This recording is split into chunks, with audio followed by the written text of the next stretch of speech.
Saudações, estudante! Bem-vindo à aula 33 de Física do projeto Preparar da Fundação Matias Michelini.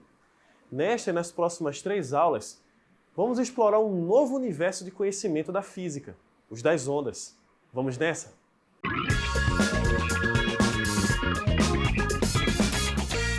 As ondas são fenômenos físicos que podem ser observados em diversas situações.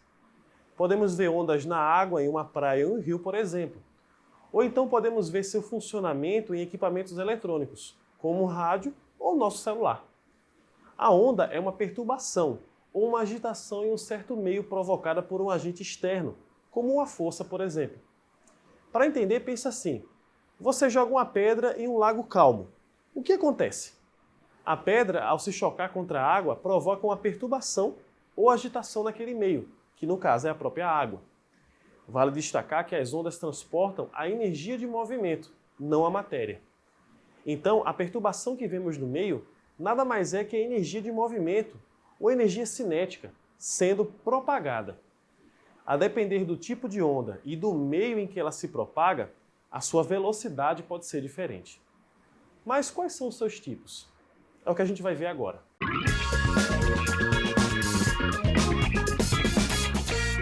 Primeiramente, podemos classificar as ondas em 2 tipos principais, as mecânicas e as eletromagnéticas.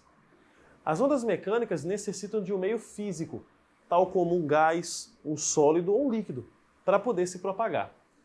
Já as ondas eletromagnéticas não possuem tal dependência. Elas podem se propagar no vácuo. Cuidado para não confundir os conceitos. As ondas mecânicas só se propagam em meios físicos. Já as ondas eletromagnéticas também podem se propagar em meios físicos, mas elas possuem a habilidade de propagar também no vácuo. Você consegue pensar em algum exemplo? O som é a principal onda mecânica. O som nada mais é do que moléculas vibrando.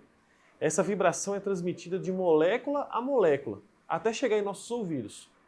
É por isso que o som é mecânico. Se não houver moléculas, como é o exemplo lá do vácuo no espaço, ele não se propaga. É por isso que em alguns filmes de ação, por exemplo, as cenas no espaço são mudas, sem nenhum tipo de som. Já as ondas eletromagnéticas também possuem exemplos. A luz e as ondas de rádio são os principais tipos. As ondas eletromagnéticas são um tipo de radiação provocada por partículas aceleradas.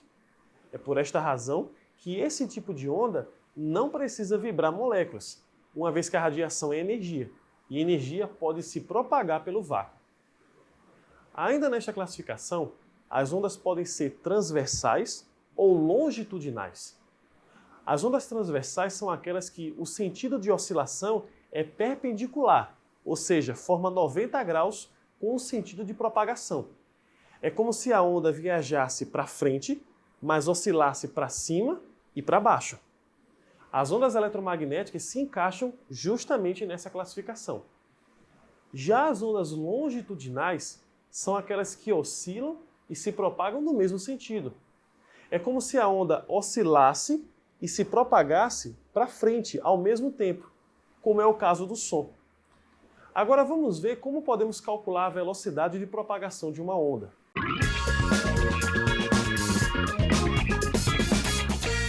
Vamos imaginar a seguinte situação. Você pega uma corda, prende uma ponta da corda em um gancho e segura a outra ponta com a mão. Daí você chacoalha a corda continuamente, para cima e para baixo.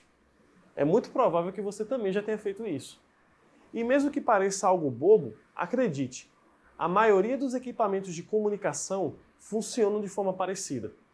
Esta sequência de pulsos formado na corda são um exemplo de onda periódica. Esse tipo de onda apresenta algumas grandezas e características. Observe aí na tela. O que observamos é uma onda congelada, por assim dizer. Os pontos mais altos são chamados de cristas, enquanto os pontos mais baixos são chamados de vales. A distância entre um ponto médio e uma crista, ou um vale, é chamado de amplitude. E a distância entre 2 vales, ou 2 cristas, consecutivas, é chamado de comprimento de onda. A depender da onda, o seu formato pode variar, assim também como a sua amplitude. Uma outra grandeza associada às ondas é a sua frequência.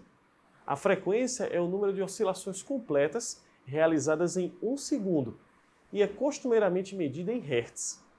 1 hertz significa uma oscilação por segundo. Uma onda completa uma oscilação quando percorre de uma crista até outra ou de um vale até outro. Se uma onda consegue realizar 60 oscilações por segundo, então dizemos que ela possui uma frequência de 60 Hz. A partir desses dados, podemos criar uma relação matemática entre essas grandezas para calcular a velocidade de propagação de uma onda. Observe aí na tela de novo. A velocidade v de uma propagação de uma onda pode ser calculada pela multiplicação, ou produto, entre a frequência f e o seu comprimento de onda, representado pela letra grega lambda.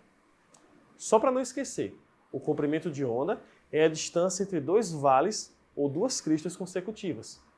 E essa equação é conhecida como a equação fundamental do ondulatório. Antes da gente encerrar nossa aula, alguns detalhes importantes para você não errar nenhuma questão sobre ondulatória. Primeiro, a frequência sempre é um valor positivo, geralmente dado por um número muito grande. Já o comprimento de onda é um valor muito pequeno, mas também é positivo. A relação entre eles é inversamente proporcional. Se um aumenta, o outro diminui na mesma proporção. E aí, conseguiu entender como é que funciona uma onda? Na próxima aula, vamos aprofundar e falar um pouco mais sobre fenômenos ondulatórios. Bons estudos e até a próxima!